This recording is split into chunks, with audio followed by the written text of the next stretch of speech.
তুমি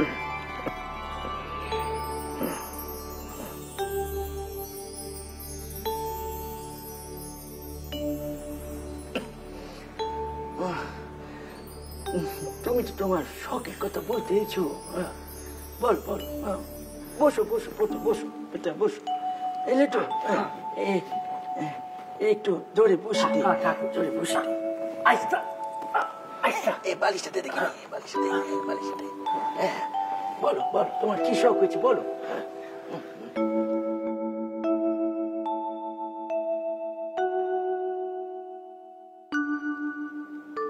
ঠাকুর, আমি তীর্থ করে ফেরার পথে গঙ্গার ঘাটে সাধু দেখেছি।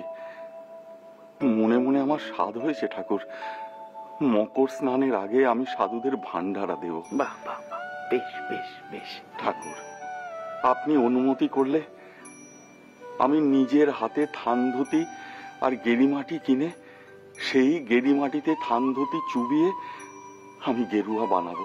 বাহ বাহ, বেশ বেশ। হলে তো শুনলি বুড়ো শখের কথা শুনলি? হ্যাঁ ঠাকুরজি, বহুত আচ্ছা হবে, বুড়ো দাদার খুব পুণ্যি হবে। তবে কি জানো বুড়ো, ওই সাধুদের না ওই শুধু গেরুয়া বসন দিলে চলেনি, তার সঙ্গে ওই রুদ্রাক্ষের মালাও দিতে হয়।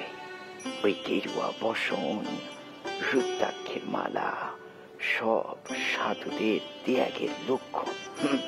বেশ বেশ ঠাকুর, আপনি অনুমতি করলে আমি তাই দেব। বেশ বেশ।